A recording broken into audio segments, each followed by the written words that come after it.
네, 방금 보신 마감 상황 그리고 간밤의 미국 상황들 정리해서 오늘장의 전략 챙겨드리는 오늘장 모닝입니다. 또 상큼하게 출발해보죠. 권혁 전문가와 함께하겠습니다. 전문가님 안녕하세요. 반갑습니다. 네, 오늘부터 또 저와 함께 개편을 맞이해서 새로운 전략들 좀 살펴드릴 텐데요. 저만 바뀌었죠. 전문가님 항상 월요일에 계셨고. 맞습니다. 네, 잘 부탁드립니다. 잘 일단 네, 분위기를 보면 괜찮은 것 같은데요. 주간 상승을 나타내면서 3주째 양시장이 올랐습니다. 네. 금요일까지 분위기는 안정화됐다고 보세요? 네. 일단은 저번 주 흐름을 좀 봤을 때 지금 2월 셋째 주 이후로 지금 거래소 최대 거래량을 기록했습니다. 2월 이후로요. 예, 수급적으로 봤을 때는 개인의 매수세가 가장 강했었고요. 네. 3주 전에는 개인이 이제 거래소에서 한 1조 4천억 가량 순매도를 했었고, 네. 2주 전만 하더라도 한 2,800억 가량 순매도를 했었어요. 근데 저번 주 같은 경우는 7,500억 정도로, 7,200억 정도로 대폭 순매수 전환을 했습니다. 네. 그러니까 이게 뭐 CPI 지표 발표를 앞두고 그 전주에 또 뭐 고용지표 이런 발표를 앞두고 테이퍼링 우려로 인해서 개인들이 뭐 지난 몇 주간 꾸준하게 좀 팔아치우다가 결국 좀 저번 주 박스권 상단에서 뒤늦게나마 이렇게 좀 순매수를 한 상황인데요. 방송을 보신 분들은 좀 아시겠지만은 제가 뭐 5월부터 지속적으로 테이퍼링 우려 이거 해소될 거다 좀 이렇게 방향성을 잡아드렸었잖아요. 네. 그리고 저번 주에 이 테이퍼링 우려감이 좀 해소되면서 개인들이 좀 흥분할 거다 좀 이렇게 말씀을 드렸었는데 결국 저번 주에 이렇게 좀 강한 거래량과 함께 네, 개인들도 대폭 순매수 전환을 했습니다. 네. 그럼 좀 앞으로는 어떻게 뭐 전략을 짜야 되는지 이것도 투자 전략에서 좀 이어서 말씀을 드릴 건데 네. 일단은 왜 이 CPI 지표가 이렇게 시장 예상치를 상회했는데도 불구하고 테이퍼링 안정화됐는가. 우려 해소 측면으로 좀 진행됐는지 네. 간단하게 좀 짚어드릴게요. 첫 번째는 이 생산자 물가에서 소비자 물가로 전가되고 있는 그 상승폭이 전월 대비해서 줄었다는 겁니다. 그러니까 올해 2월부터 그 전월 대비 CPI 상승률을 좀 간단하게 말씀드리자면 네. 2월 달에 0.3%였고요. 네. 전월 대비 상승폭이. 그리고 그 이후로 0.4%, 뭐 0.6%, 5월 달에 0.8%까지 올라갔었어요. 근데 이게 이번 달에 꺾였습니다. 그러니까 인플레 우려가 지속된다라고 하면 일시적인 게 아니라 지속된다라는 것을 뒷받침한다면은 이게 꺾이지 않고 더 올라갔었어야 전월 되는데 대비 더 올랐어야 되는데. 네, 상승폭이 꺾였다는 거죠. 그러니까 0.6%가 나왔어요. 그리고 또 우리가 물가 지수를 볼 때 좀 중요하게 봐야 되는 지표가 이제 기저효과입니다. 지표라고 하는 건 좀 아닐 수도 있는데 기저효과입니다. 그러니까 작년 5월에 그 CPI를 봤을 때 한 0.2, 0.1 정도로 떨어졌었거든요. 최악이었었죠, 그때. 예, 이제 코로나 때문에 그만큼 많이 떨어졌었던 건데 이번에 그 5%라는 전년 대비 상승률이 이제 이런 기저효과에 의한 상승도 분명히 좀 고려해야 되는 부분을 좀 말씀드리고 싶고요. 예. 이 부분을 본다면 작년에 또 그 여름으로 갈수록 작년 여름으로 갈수록 1%대권으로 바로 또 급반등을 했었어요. 네. 그러다 보니까 우리도 이제 올해 여름으로 갈수록 이런 기저효과에 의한 둔화폭은 좀 줄어들 수 있다. 네. 둔화폭을 좀 생각을 하셔야 된다라는 걸 또 추정할 수 있겠죠. 네. 그리고 또 두 번째는 구조적인 변화들로 인해서 좀 생산자 물가가 온전히 소비자 물가로 전가되지 못하고 있다는 겁니다. 구조적인 변화들에 대해서 제가 뭐 좀 여러 부분 예전부터 말씀을 좀 드렸었지만 뭐 유통 과정의 변화라던가 뭐 독점 구조 체제로서의 변화 뭐 이런 부분 설명드리면서 뭐 치킨집을 또 예를 들면서 설명을 한번 드리기도 네네. 했었었는데 저도 봤어요. 예, 미국뿐만이 아니라 지금 좀 한국 부분의 또 지표, 뭐 중국 부분의 지표를 또 같이 수치를 또 같이 또 말씀드리자면 네. 한국 4월 달에 생산자 물가 지수가 전년 동기 대비해서 한 5.6% 증가를 했었어요. 네. 근데 5월 달에 CPI 나온 거 보니까 소비자 물가 지수는 2.6%밖에 상승을 안 했었거든요. 그러니까 4월에 생산자 물가 지수는 이만큼 올랐었는데 5월에 소비자 물가로 판가 전가된 거는 굉장히 적은 부분이라는 거죠. 그리고 중국도 마찬가지입니다. 중국 생산자 물가 지수가 저번 달에 6.8% 그리고 이번 달에 9%가 나왔어요. 네. 근데 소비자 물가는 1.3% 나왔거든요. 그러니까 온전히 판가를 전가시키 못하고 있다는 거고요. 심지어 미국 그 CPI 세부 지표를 봤을 때 상승률이 높은 것들을 또 보자면 중고차 가격이 전월 대비해서 7%가 올랐고요. 그랬다면서요. 네, 나머지 또 상승률이 높은 것들을 보자면 네. 뭐 주거, 항공, 의류, 숙박 이런 좀 코로나 기저 효과에 의한 뭐 그런 품목들이 그 다음 순위들입니다. 그러니까 네. 이것도 뭐 인플레가 일시적일 거라는 걸 뒷받침할 수 있는 요소들인 거죠. 뭐 실제로 뭐 주거비라던가 뭐 PC 같은 네. PC 뭐 한 20% 정도 차지하고 있는 의료비나 뭐 이런 부분을 확인했을 때는 네. 한 오히려 전년 대비 1~2% 정도밖에 안 나오거든요. 네. 결국 예전부터 말씀을 드렸지만 이런 지표들과 함께 시장에서 인플레가 일시적일 거라는 그 연준의 뷰를 시장이 믿기 시작했다라고 보시면 되겠고요. 네. 특히나 채권 시장은 완전 반대였었잖아요. 뭐 네. 불과 2~3개월 전만 하더라도 연준과 완전히 반대로 움직였었는데 가장 연준을 믿지 않아서 시장의 불확실성을 키웠던 이 채권 시장조차 지금 10년물 미국채 보면 거의 1.45까지 떨어질 만큼 이렇게 태도가 바뀌었다는 거고 결국 이런 흐름이 이번 CPI 지표가 5%가 나왔음에도 불구하고 이 테이퍼링 우려 해소 측면으로 가시화됐다 좀 이렇게 정리를 드리겠고요. 네. 여기까지는 제가 이제 5월부터 말씀드렸던 내용이었다 보니까 네. 앞으로의 방향성 투자 전략을 좀 어떻게 세워야 되는지는 좀 투자 전략에서 제가 바로 뒤에 잠시 또 말씀을 드리겠고요. 네. 이런 시장으로 인해서 좀 금요일 흐름을 보자면 좋았죠. 저번 주에 일단 성장주 기술주 쪽 보시고 좀 2차 전지 쪽 보시라고 말씀을 드렸었는데 네, 이쪽이 좀 좋았어요. 전반적으로 좀 강한 흐름 나왔습니다. 네. 2차 전지 쪽 보자면 LG화학이 5.3% 상승 마감을 했고요. 네. 삼성 SDI가 4.6% 상승, 그리고 LNF가 5.8%까지 상승했다가 장 마감 이제 동시효과 때만 급락을 하면서 변동성이 있었어요. 1.6% 상승 마감을 했어요. 네. 2차 전지 쪽이 이제 말씀 주셨던 것처럼 좀 전반적으로 좋은 흐름이긴 했는데 장 마감 동시효과 때 좀 변동성이 굉장히 이쪽이 좀 네. 컸습니다. 나름 무거운 종목군들도 테마주 마냥 좀 엄청난 급등락을 왜 보여줬는데 그랬던 걸까요? 이게 좀 우려하시는 분들도 있어서 좀 네. 간단히 짚어드리자면 네. 앞서서 LNF 뭐 급락한 것도 말씀을 드렸지만 반대로 동시효과 때 급등한 것도 있거든요. 네. 뭐 LG화학 같은 경우는 동시효과 때만 무거운 종목인데도 2.3% 급등을 했고요. 물량 더 들어오고. 상승을 했고요. SKIT는 동시효과에만 맞아요. 6.7% 동시효과 때만 6.7% 상승을 했습니다. 네. 뭐 깜짝 놀라셨을 분들도 있으셨을 네. 텐데 별다른 호재나 악재 같은 건 아니고요. 그냥 삼성 자산운용에서 이제 2차 전지 ETF 리밸런싱이 있었더라고요.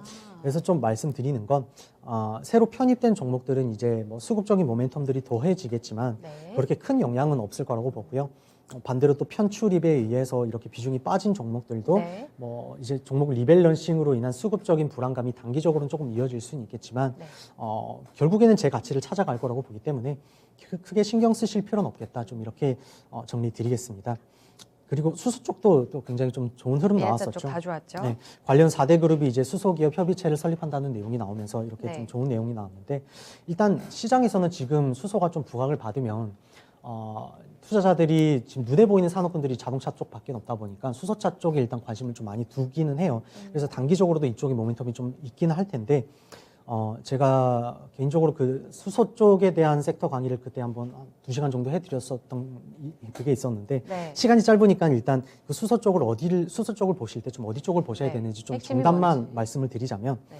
앞으로 실질적으로는 그 신재생 에너지를 운송하는 운반체 역할에 투자 포커스를 좀 맞추셔야 되겠고요. 운반. 이어서 네. 이걸 이제 전환해서 이제 전력으로 전환해서 변환시키는 그쪽 밸류 체인에 또 투자 포커스를 맞추셔야 될 것 같아요. 지금이야 수소 쪽이 이렇게 부각받으면은 뭐 당장 수소차 쪽이 이렇게 부각을 받겠지만은 앞으로는 지금 그것보다는. 실제 좀 굵고 길게 보셔야 되는 거는 이런 밸류체인 쪽으로. 신재생 에너지 운반체 역할 그리고 또 전력으로 변환시키는 밸류체인 쪽 네. 이쪽의 뷰를 좀 보셔야 된다고 말씀드리겠고요. 네. 또 하나의 뷰를 좀 연동시켜서 말씀을 드리자면 네. 결국 수소 인프라를 좀 갖추기 위해서는 이 수소 기업 협의체에 지금 4개의 그룹이 포함되는데 네. 앞으로 다른 기업들도 참여를 할 수밖에 네. 없습니다. 이들 4개 그룹만으로는 수소 인프라를 구축하는 데 분명히 한계가 제한점이 있죠. 있고요. 네.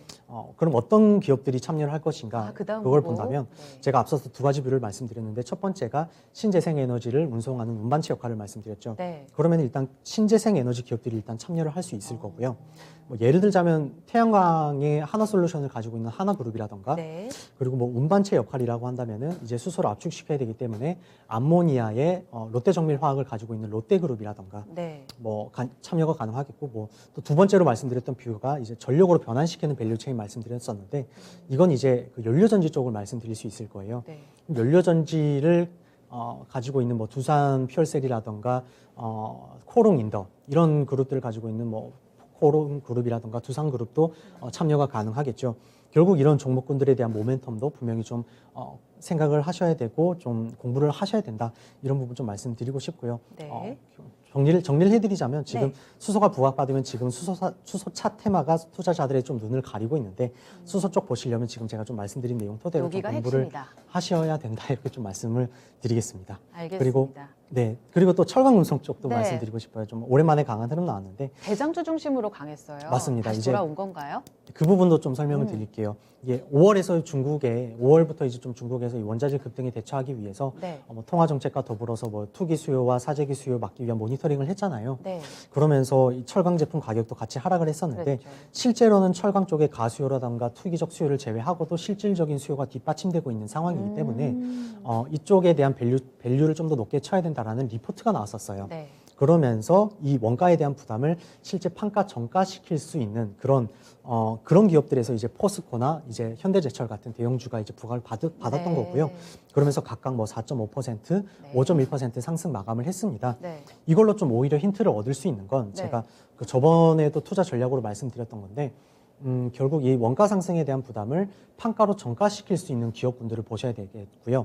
특히나 심지어 판가로 전가시킨 이후에 원자재 값은 다시 사이클이 돌면서 하락을 할 텐데 네. 이때 올려놓은 이 판가를 유지할 수만 있다면 최고의 기업이 되겠죠. 그렇죠. 예, 그걸 말씀드렸었는데 그 중에 일부가 제가 음식료 쪽에 있다라고 말씀을 드렸었어요. 한번 올리면 이제 내리기 어렵잖아요. 맞아요. 네. 잘 아시네요. 그 중에 일부가 좀 음식료 쪽에 있다라고 말씀을 드렸는데 제가 이 음식료 쪽에 대한 강의는 또 이번 주 목요일에 오후 준비되어 7시에 있어요? 해드립니다. 오, 예. 네, 알겠습니다. 그런데 이거는 좀 제가 꼭 좀 들어보시라고 말씀을 드리고 싶어요. 제가 웬만하면 좀 이 시장 타이밍에 맞춰서 좀 강의를 해드리고 있는데 저번에 그 자동차 쪽 오르기 전에 네. 자동차를 한번 해드렸었고 네. 뭐 2차 전지나 수소 쪽 그리고 원전 쪽도 뜨기 전에 또 강의를 타이밍을 잘 해드렸었고요. 잡아주시더라고요. 네, 그리고 신재생 에너지도 또 저번 주에 해드렸는데 바로 금요일에 반응이 나왔었거든요.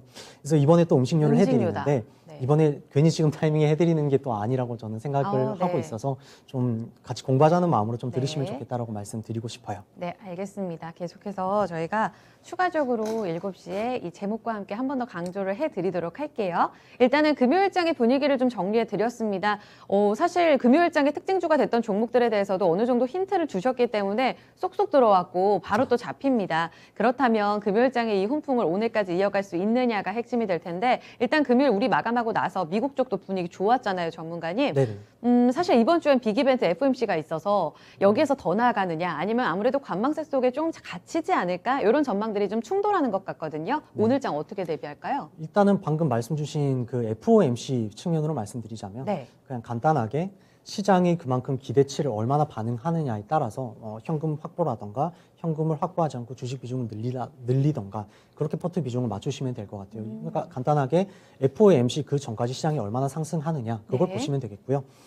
일단은 저희가 이제까지는 좀 시장을 좀 한 발 앞서서 테이퍼링 우려를 해소한다, 테이퍼링 우려 해소 측면으로 좀 전략을 취해드렸었고요. 네. 이제 이게 시장이 가시화된 상황입니다. 이제 가시화됐기 때문에 다시 또 한 발 앞서서 투자 전략을 좀 구체화시켜 드리려고 해요. 네. 일단 지금 시점부터는 조금 더 시장 상승 여력이 좀 열려 있어요. 그 두 가지 요소인데 저번 주에 말씀드렸던 펀더멘탈이랑 센치멘탈 측면입니다. 제가 조금 더 상승 여력이 있다라고 말씀드렸는데 네. 여기서 조금 더가 아니라 강한 상승 동력을 얻기 위해서는 지금 이 펀더멘탈이랑 센치멘탈 뿐만 아니라 유동성 모멘텀이 또 추가적으로 필요해요. 네. 근데 작년 하반기부터 이 올해 초까지 이어졌던 유동성 모멘텀이 지금 이제 하반기에 다시 또 유동성 모멘텀이 또 더해질 것인가?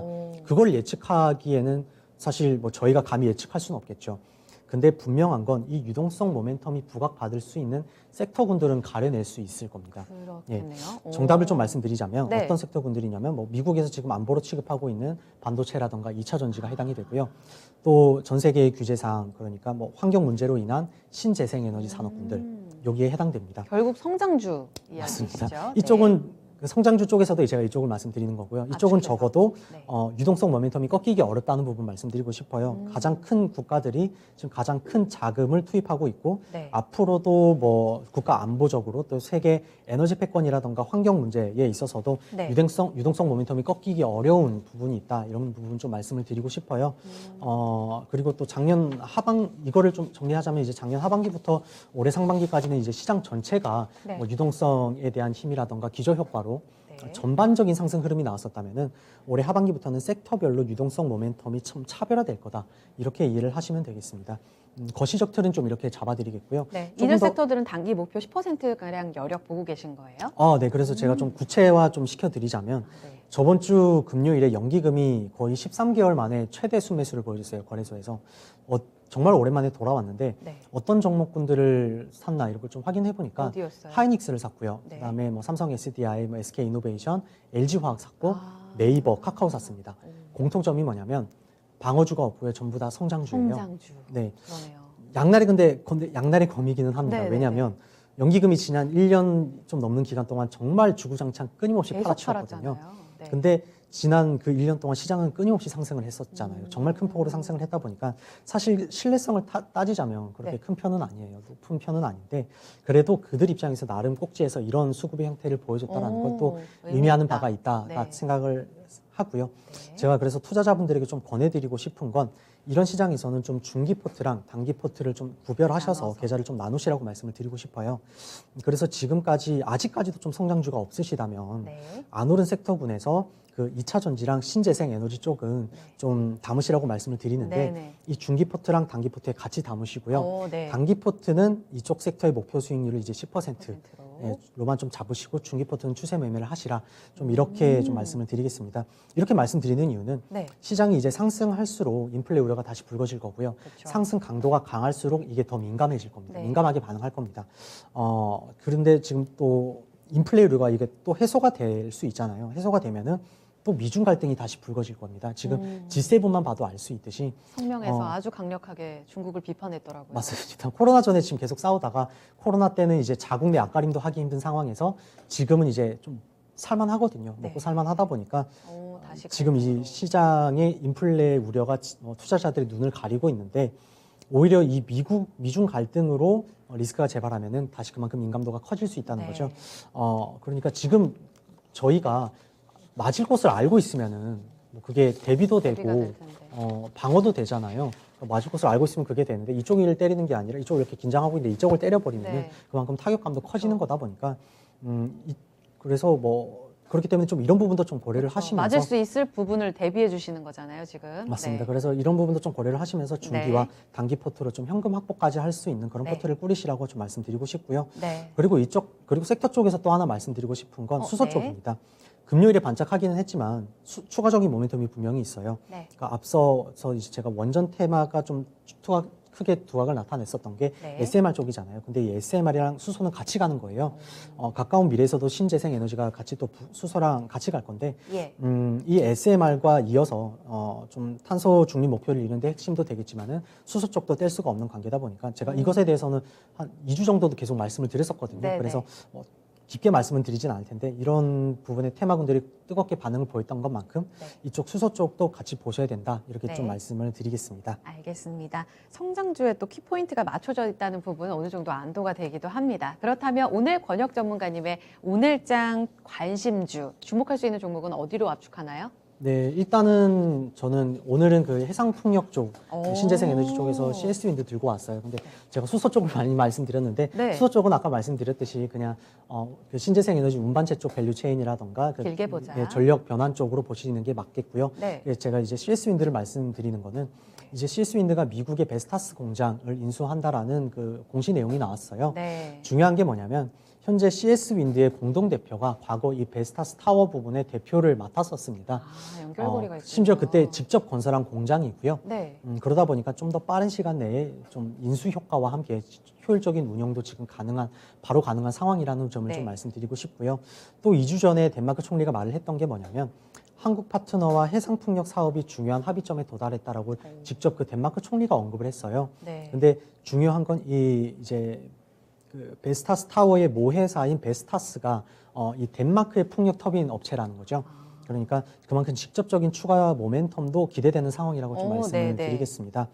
그리고 지금 당장의 밸류를 좀 업그레이딩 시켜도 되는 요소가 하나 또 있는데 이 베스타스 인수와 함께 네. 1.5조 규모의 공급 계약도 뭐 추가 계약을 했어요. 체결을 했는데 네. 이게 연간으로 따지자면 3천억 정도의 수주입니다.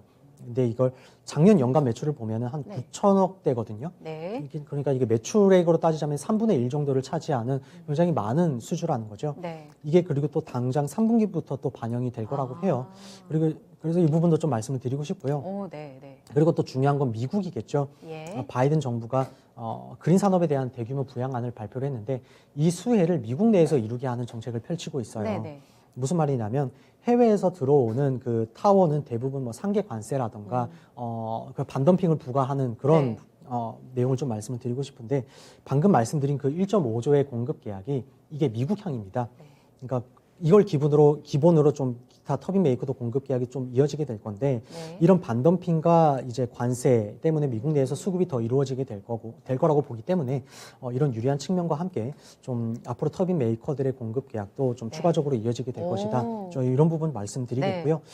추가적으로 만바이네요. 네, 추가적으로 또 올해 그 미국 동부 쪽에 해상풍력 공장도 증설을 하고 또 유럽의 현지 그 해상풍력 업체도 인수한다는 내용이 또 앞으로 또 나올 거라고 보기 네. 때문에 뭐 글로벌 풍력 업체들 쪽에서는 네. 가장 높은 뭐 이익이라던가 성장 오. 모멘텀이 구축하고 있다. 좀 이런 부분 말씀드리고 싶어요. 지금 전문가님 이야기 들으니까 오늘 리포트 나온 게 바이든 정부 쪽에서 지난 주말에 동부 쪽으로 이제 해상 풍력 단지와 관련해서 경매 이제 시작하겠다 이런 이야기 확정 지었다고 하더라고요. 오늘 리포트 나왔나요? 네. 네. 그래서 아주 시적절하게 또 주목할 수 있는 종목이 될 것 같거든요. 네네. 전문가님 사실 8만 원대 계속 못 넘어가고 있잖아요. CS 밴드. 지금 네. 가격 전략 어떻게 세울까요? 사실 8만 원대를 못 넘어가긴 했는데 네. 그 목요일 날에 한번 그러니까 CPI 지표 발표되기 전날에 한번 급등을 했었습니다. 네네. 그때 나름 수급적으로 모멘텀이 의미가 굉장히 있었어요. 좋았었고요. 예. 그리고 어제 이제 현재가가 지금 한 8만 원 정도 되는데 예. 이 8만 원에선 매수 가능한 구간이라고 보여지고요. 네. 목표가는